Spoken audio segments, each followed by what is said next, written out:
From Little Rock, Arkansas, who moved here to get away from the gang violence. Was out in front of the church. We had the church on Livingston. Came to my car, had a T-shirt with a gun on it. Asked me could he carry my Bible. Let him carry my Bible. 3 weeks later, he gets killed in front of the church. So I had to call his mother, and didn't have no money, but I begged and borrowed and put together enough to get a round trip ticket to Little. I had to be there, and to help his mother and the family deal with the trauma. And so when I walked his mother through the chapel doors, and she seen that casket with her son in it, her legs gave from that trauma had multiplied, and her legs gave out and I held her by my arm and had to walk her up there. And she was resisting, but she knew she had to go see her son. And she called me maybe 2 or 3 times after that and told me how much but I can tell that trauma is still there.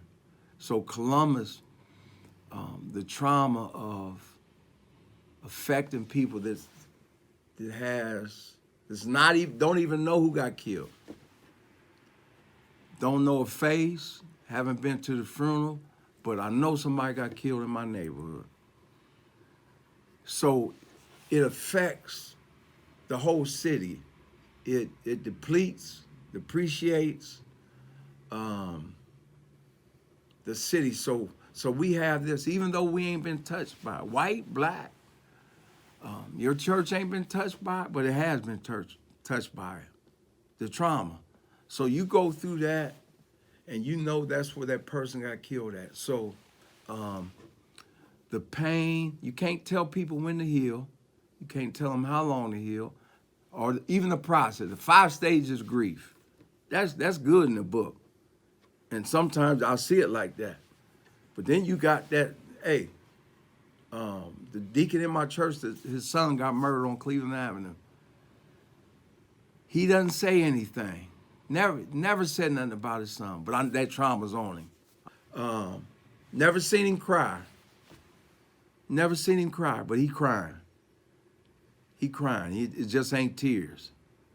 And so we get hardened because we deal with so much trauma. So coming to funerals, these young kids, they traumatized. 3 people, Lyndon, they know each other. These kids know each other. They play hopscotch together. They play basketball together. They listen to music together. And now they gone. The first murder the kids deal with, they weeping and crying. They hysterical. Second murder coming, they ain't crying as much. Third murder, they ain't even crying. Trauma. It's affecting them in their school. They get numb about life. They look at people differently now, like, how long you gonna be in my life? You know, are you gonna be next? Am I gonna be next? That's the way kids thinking now. Am I gonna be next? So the trauma is, do they bounce back? Then what causes, I know families that go into addiction because of the trauma. So they start smoking, they start drinking. You never had an issue before, but this is my medication.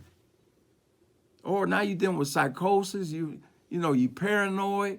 So the trauma brings all that stuff on. So now you got all this mental health stuff to deal with, but nobody's capable of dealing with, or the agency ain't big enough. We ain't got enough beds now. I got a guy that's trying to get in treatment. Ain't enough beds. So how you deal with somebody they dealing with this murder and ain't enough beds, or you can't help them. Or I done seen people get the wrong diagnosis of their trauma. And so now the chain of events and the tentacles of that are far reaching.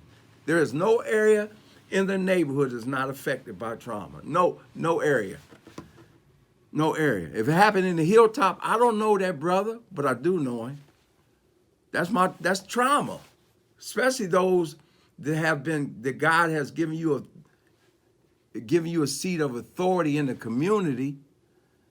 that you looking at what else can you do, or how far do you go, because you